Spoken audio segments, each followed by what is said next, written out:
I interact with my crowd a lot, so I create a lot of stuff just on the spot for that room, for that audience that can't be repeated elsewhere. And I think that's the icing on the cake. Well, what an absolute pleasure it is to have Joe White on Comedy Legends with Bevo, all the way from Perth. Joe, great to have you on. Thanks for having me. What an introduction. Now, your show, Ethiopian, Still Not Hungry. What a great name for a show. How's it going? And because obviously over in Perth, you're winning awards left, right and centre. Tell us all about it. Yeah, so Perth is my home base. So it's been going amazingly well there. We just did 1,402 tickets sold for my Perth Fringe run, which was a month. And then, but it's my 7th time doing the Perth Fringe Festival, so I've got a strong following there. And then this is my first time doing Adelaide Fringe. So pretty much no one knows me here, Bevo, except you, maybe. And it's been fun. It's been interesting. I'm at the Howling Owl in the city, the Helena Cafe. And they've got this nice new room downstairs. The acoustic is beautiful. The staff is amazing. The owner, Rachel, she looks after us. It's like having my mum on tour with me. You know, as soon as I walk in, Joe, how are you? Here's some drink cards. I'm like, the best part is definitely the free drink cards. So she's been lovely, you know, and the audience that have been coming through, they've been amazing. Like I was telling you earlier off air, we've had numbers from 5 all the way to 50 in this nice intimate room, and every single audience that we've had come through has just been incredible. And it's my first Fringe, so I've been telling everyone to spread the word, you know, if they enjoyed me, and if they didn't, to just keep it on the down low and don't say anything, pretend this never happened. Well, with the awards that you're winning in WA, I can see why you're so popular here in Adelaide. So. Yeah, well, I like to think that I'm going to get popular in Adelaide, but I'm very popular in Perth, which is my home base again. But I think it's all due credits to my mum spreading the word, you know, within her community. Oh, that's wonderful. And the awards has been incredible. It's been incredible. 4 years in a row, we've got Best Comedy Weekly Award. And congratulations, that's yeah, huge. Thank you. I got Critics' Choice Award as well last year from Perth Now. And they're nice because it shows you that the work that you're doing is appreciated, and it's like, here's an award for what? For your work. Oh yes, my work is worthy. You know, it gives you that little bit of feeling, but ultimately the biggest reward is the audiences coming towards you and leaving going, this is the best thing ever, you know, and coming back. That's the main award that I'm interested in. And give us a bit of a sneak peek in terms of what the show's all about. I know you don't want to give too much away, but. Yeah, well, it's not the same when you're sitting down, you know, trying to do your jokes. So I'm not going to do the jokes, but I'll give you an idea of what the show is about. So I'm Ethiopian, born in Sudan, raised in Perth, Australia. I used to be an ex-business banker, and then I went into comedy. My comedy is about, it's observational. I talk about the transitioning process, coming from a different world to Australia and transitioning into the Australian way of life, what that looks like for, you know, my mother, who's a single mom of 6 kids, who speaks no English whatsoever. We're helping her though. You know, she's got that Ethiopian accent. She's very traditional, so helping her navigate the challenges in a new country like Australia. So my comedy is about that. But also I interact with my crowd a lot, so I create a lot of stuff just on the spot for that room, for that audience that can't be repeated elsewhere. And I think that's the icing on the cake, you know. I'm not scared to interact and talk to my crowd. But yeah, the challenges we faced when we came here. So single mom, 6 kids, we lived on the streets, we ate out of bins to survive before we came to Australia when we were in Sudan. So we were very poor. We came here as refugees, and you know, there was no government support, nothing in Sudan. And then when we came here, there was Centrelink, and that we can go to Centrelink, and that my mom can get free money from the government. And she's like, what is this new world I've arrived in? What do you mean you're going to give me free money? So most people hate Centrelink, but you love it. Yeah, well, when we first came, it's an immigrant's wet dream, isn't it? Or a refugee's wet dream. You come here where you get free money. So they're like, single mom, 6 kids, yeah, go to Centrelink. They'll give you $600 a fortnight. And my mom's like, we have to check this out. I'm like, yes, we do. And we get there, because remember, a teacher in some parts of Ethiopia would probably make like $100 a month, right? So $600 a fortnight just for being a single mom with kids, not doing anything. This was something we had to check out. And we got there, and the lady, I was translating at the time, and I was only like 11 years old, so my English wasn't good. So all I knew is this is chair, this is spoon. And everyone used to just be like, this kid's incredible. He can speak English perfectly. And I'm like, oh, if you're clapping, it must be true, you know? So they're like, yeah, he'll also translate. And so we're at Centrelink. And the lady goes, young man, tell your mom we're going to give her $600 a fortnight. I'm like, Mom, it's true. They're going to give you $600 a fortnight. My mom doesn't believe in free handouts. So she's like, ask her for what? I'm like, oh, Mom wants to know for what? She goes, oh, it's for the kids. I'm like, Mom, it's for us. And then you should have seen my mom got angry. And she's like, no, the children are not for sale. You know? So you laugh, but she thought, you know, that we were being sold. And she was like, no. But it's amazing, you know, to just be here and have the access to the opportunities that we have here. Yeah, so well said. And I love hearing those stories of people that have done it tough. And you're a perfect example of that. You know, 6 kids or 5 siblings, and then, you know, coming from Sudan and then seeing where you've come from now to doing so well with stand-up comedy. It's a credit to you, Joe, and your family, and your mum would be so proud. So yeah, oh man, tell you what. Before comedy, I was a banker. That was when she was extra proud. You know, the immigrant parents' dream is they come here as refugees. They're like, all right, kids, you've got opportunities we don't have. Go be a lawyer, a doctor, engineer, or somewhere in the office world, you know, but don't do anything else. And then I went and became a banker. I was a personal relationship manager for Bank West. I'm glad I said banker there, not something else. Yeah.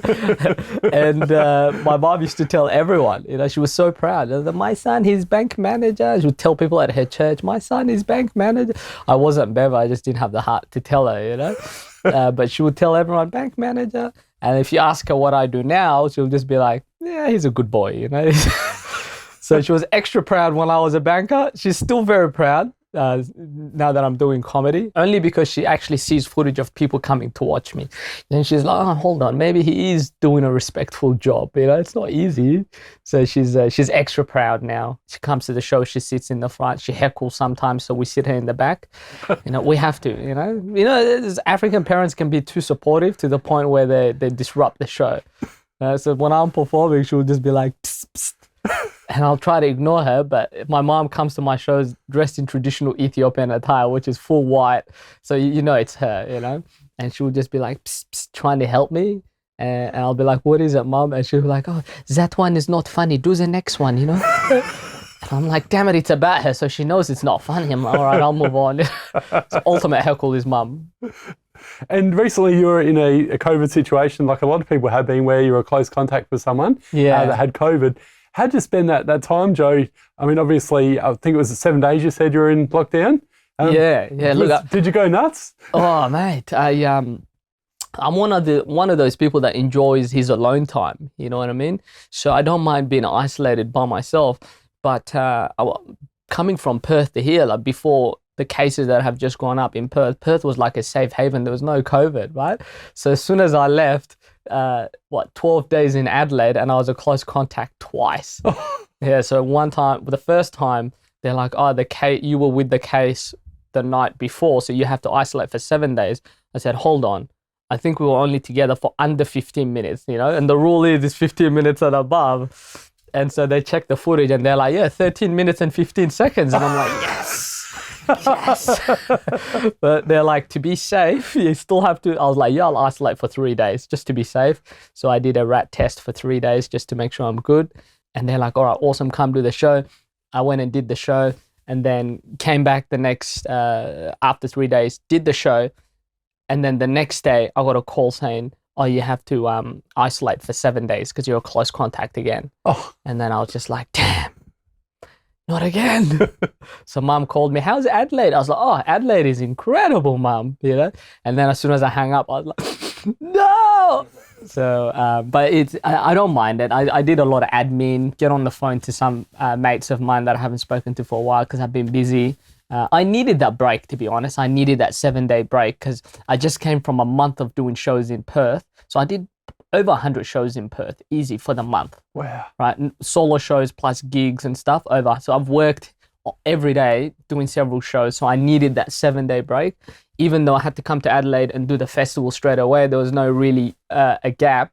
You know, that's just life's way of saying, take a break. Yeah. So it's all about perspective, isn't it? Yeah, it's how you look at it. Yeah. Did you have like some weights and stuff in your room and things like that? Or? Usually push-ups, lunges around the room. Netflix, a lot of Uber Eats, a lot. I think, but I started to find like a hack on how to save money on Uber Eats. So I've been getting like bloody, $16 meals delivered to the house, $20, but by the end of it, I would have paid like $4 something for it. I need to know about this. Yeah, it's all the discounts. We'll talk about this off air. You got to find the buy one, get one free, and then apply 20-30% discount. You're sorted. I like it. If you want to save even more money, Bevo, if you're out, if this is not when you're isolated, this is when you're outside the restaurant. You just, if you want to get an Uber ride plus food, you just Uber Eats from that restaurant to your location, and then when the guy comes to pick it up, you just go, oh, by the way, that's me, and I'm going to the same spot. Let me just give you $1 tip and give me a ride, and bam. Genius. Save money on Uber ride and Uber Eats. Thank you, guys. Yeah. I call that the refugee hack on how to save money. I like it. Could be your next name or your next show's name, maybe, something like that. Joe White, Ethiopian and saving money. Yeah. Now, Joe, we do kind of know each other, even though it's the first time we met today. We were both involved last year, which was a lot of fun on Sunrise, Sam Max Virtual Pub Quiz. Yeah. And you had this absolutely awesome outfit, and it was probably 3:30 in the morning over there in WA. So I don't know how you looked as up and about as you did. Yeah. How did you find the experience, though? Oh, very exhausting because, I had to get up early and put makeup on, meaning I had to take a shower and brush my teeth and look alive, drink coffee, walk around the room and go, boo, loo, loo, loo, and start talking, So you don't have that deep morning voice. But anything to do with comedy and entertainment, like I will throw my whole self into it, whether it's, even if I have to stay awake for bloody days, I'll do it. I love what I do that much that I'm very committed to it. And that wasn't even like the hardest thing I've done in the entertainment industry, in terms of getting up early or constantly going no break. I think the most I've ever done in that field is when I was touring with Maximini. He's a LA comic that was touring Australia, and I was in Canada, and I got the call, do you want to tour around Australia as an opening act? I said, yeah. And so in 7 days, right, I flew from Toronto to LA to Brisbane to Sydney to Melbourne to Perth. No, Perth, we did Brisbane last. So we went Sydney, Melbourne, Perth, Brisbane, and then he flew from Brisbane back to America, and I flew from Brisbane back to Perth. Right, all that within like 7 bloody days, man. So it was just show after show after show. Do the show, rush to the airport, get on the plane. Sometimes I would see the same flight attendant and they'll go, oh, you're back. But this time, as the days went on, my suits, because I was wearing a suit, started to get crunchy. They started giving me the emergency seat to sleep on. And it was fun. It's part of the experience. Where do you get all these wonderful suits from? Because you had a ripper, that day at the Sunrise experience. Yeah, I get them for free. What? Yeah, I know, right? You need to move to Perth. So there's a suit shop in Perth called Penguins Formal Wear, and it's owned by a South African guy. His name is John, lovely guy. I've known him since I was like a career, then went into banking, and he's always just dressed me up. And so now that I'm in comedy, like he gives me the nicest suit jackets. He calls me to come and pick them up. If he sees something, he's like, Joe, this will look good on you. And he just gives it to me for free. He's just very helpful, but also it's like, we have this agreement where I wear it, people see it, I tell people where I get it from. So it's free plugs for him. But also I think he's just a lovely person, Yeah, Penguins Formal Wear on Hay Street in Perth. I remember that next time. I'm pretty sure you can order it as well. There you go. If you're interstate. Well, they're great suits, so keep up the great work. You remember that suit that you saw on Sunrise? Yeah. Yeah, the suit jacket. I call it the Wakanda, the black and gold Wakanda jacket. Yeah. People, when I walk down like a busy nightclub street, people actually like just touch it without saying anything. They just grab it. People take pictures of it when I'm not looking. And remember, someone took a picture and he said, I want to send it to my fiance in London. I think he would look good in it. And I'm like, all right. And you've obviously spoken before, Joe, about your amazing journey from Sudan to Perth. And where did you sort of get that real love for comedy? When did it begin? And was there sort of something on TV where you thought, you saw someone like maybe an idol or an influence of yours where you thought, I just really want to be doing what they're doing? Like, where did it come from? Yeah, I've always had that. I've always been the funny guy in the family. I've always been like, when we're sitting around the couch and everyone's teasing each other, no one picks on me because they know if they do, then everyone will be laughing at them. So I've always had that. I'm the one in the family that has to pick someone to make fun of. And I always choose my older brother. And when I'm done, he's always like beating on me for not stopping. And so I've always been that person. I remember when I was like 13, my younger brother and his mate would come over to sleep over. They wouldn't be able to go to bed because they're like, oh, we're not tired. Can you make us laugh? And I used to get these dolls and just make them have conversations. And they used to just be pissing their pants laughing from that. So I've always, when I look back, I've always had it. I've always used comedy, I guess, to like make my mom laugh during our tough times back in Sudan. So I've always used comedy to just deal with my tragedy. You know that saying, tragedy plus time equals comedy. Yeah. And so that's what I'm doing now, is I'm using my comedy and I'm talking about the stuff that happened and, coming here and from a comedic angle though. And so I've always been that funny guy, but I've always put up this serious image publicly. I've kept it just with my family, the jokes and close friends. And then just like most comics, they'll tell you something happens to them where they go, bugger it, I'm going to try this new way and see if people enjoy me, because it's hard. It's you're performing to a room full of strangers where the rejection is on a mass scale. It's not just your family or your friend going, shut up, you're not funny. It's a whole room of people going, yeah, nah, this is not going to work. Right? So true. That's hard, So there's something that happens that makes you go, I want to try a new way of living. And I do not care what the outcome is. I just want to try it so that I don't have regrets. And I think for me was, I was in a relationship, 10-year relationship, engaged to be married. We worked together in the bank. And then that relationship ended. She broke up with me and I was devastated. I didn't know what to do with my life, right?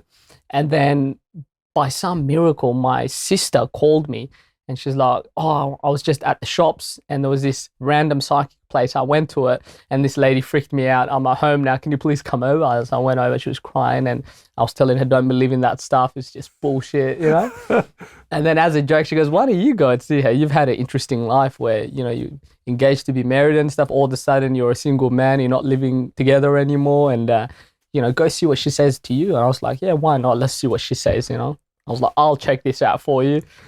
I went there and she blew my mind away, the psychic lady, she said, like, you're not supposed to be in banking. You just like the position of like status. And, she said, you've got a really funny sense of humor about you. You're supposed to be like on stage doing something, that's what I see for you is on stage. She goes, you're definitely on stage because you're elevated and there's a room full of people and it's good energy that I'm feeling.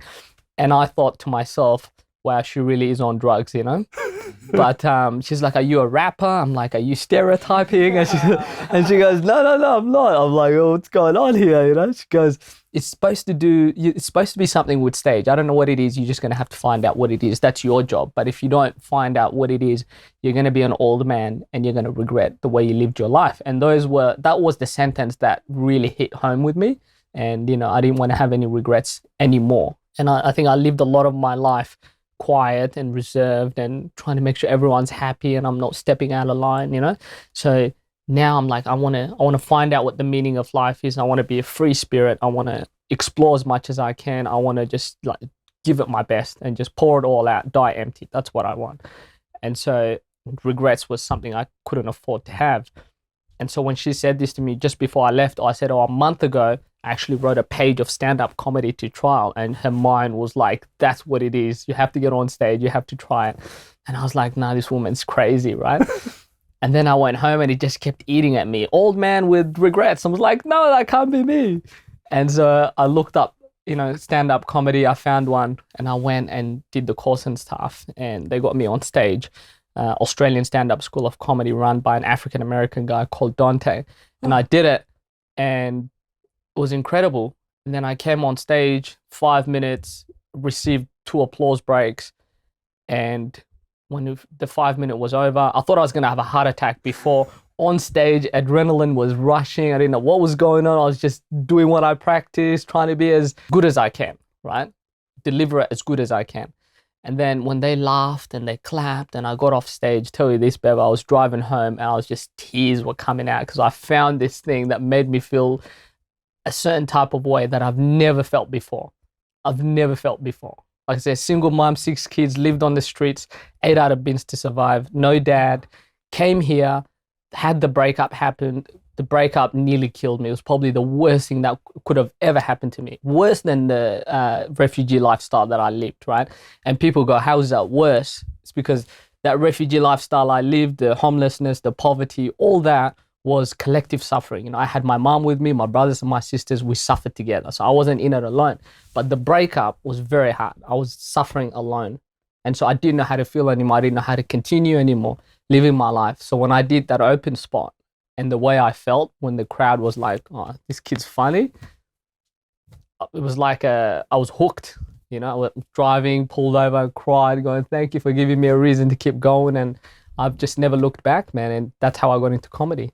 That is an incredible story. I love hearing those sort of things, Joe. And I mean, I can relate to it a little bit as well because I've been in government roles before that, you know, I was admin and project type roles that I just hated. And what am I doing here kind of thing? And decided to make a career change in my early 30s and went into media. And you know, here I am with Legends Bevo. So good on you, man. And I'd never, ever want to go back into admin work or anything like that ever again. And everyone says money is really important, but I'd rather earn less money and do something I love. Yeah. And you'd relate to that as well. 100%. Than work somewhere in a bank or whatever you're, you know, whatever people are doing and not enjoying it. And I say that to all my friends, like, they hate their jobs. They're like, well, why are you staying there? Do something that's fun. Life's so short, you know? So yeah, tell me about it. How long were you in media, in government job? For probably about 10 or 11 years. I was doing project and admin type roles and that sort of thing. And lots of coffees and stuff. Yeah, just meetings. Looking at the time all the time, just hating my days. And then now living the dream, doing this, chatting to great people like you, Joe. So man, that's what it's about, you know, meeting, connecting, growing, learning, you know? Yeah. And a lot of people would not take that leap of faith that you took, that I took, that a lot of people in our position take, you know, because what keeps you there is the security, the fortnightly checks that come through, you know, it's there. But man, it's time will pass you. Time is something that you can't get back, you know. So you took that leap of faith. Now you're here, and in time, you just keep doing what you're doing, and that love that you're pouring into this job that you love doing, the money will come because people will see it and they'll go, mate, I love this. Take my money. Yeah. Is it that Oscar Wilde quote that said pleasure in the job is perfection in the task or something? I love that. And it's the same as your comedy as well, because I'm sure you can relate to this, especially the last few years with what we've been going through with COVID. There'd be times when, where's my next paycheck going to come from? But you're doing something you love, and you just don't think about that, do you? And 100%. And so many people live in that comfort zone where they're just happy doing what they're doing. Like you said, they got a guaranteed paycheck every couple of weeks from the government or whatever, in whatever role they're doing. Yeah. And it's just an easy lifestyle. But no, I totally believe in getting out of your comfort zone. It's great. So, you just take if there's someone out there that's watching and they're like scared to take that leap of faith, take that leap of faith. Yeah. If your heart's in it, it will work out.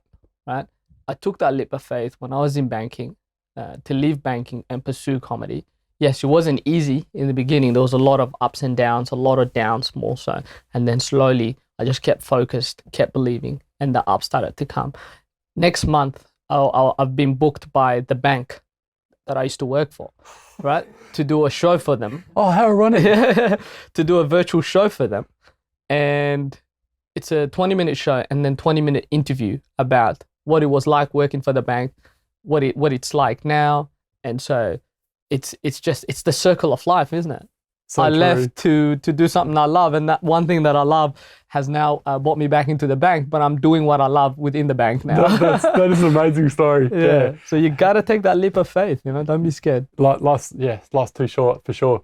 Before we let you go, Joe, what's happening now? What do you got going forward for the rest of the year? So I'm doing Adelaide Fringe, and then I'm going to Melbourne International Comedy Festival. Then I'm doing Sydney Comedy Festival, and then I'm going to America for 2 months. And then I'm going to Edinburgh in August. I'll be there. And then September, I'll be back in Perth, getting ready for the Perth Fringe Festival, and then rinse, repeat. So I've got my, I'm not going alone. I've got my opening act, Daniel Nielsen, Danish comedian.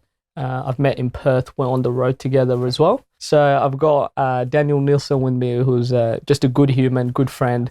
Now, they're saying the cooking shows. Here's something I prepared earlier. Well, here's Daniel. Pour some sugar on me. So obviously, as Joe's just mentioned, you guys have been working together, and you met in Perth. And Dan, you've been sort of doing the warm-up for Joe's shows. Yeah. Tell us about that, how it's all been going and how you guys got to meet. Man, we met in Perth. And first of all, it's been amazing. I'm super grateful. And sometimes you meet people that you just click with straight away. And I guess that was me and Joe.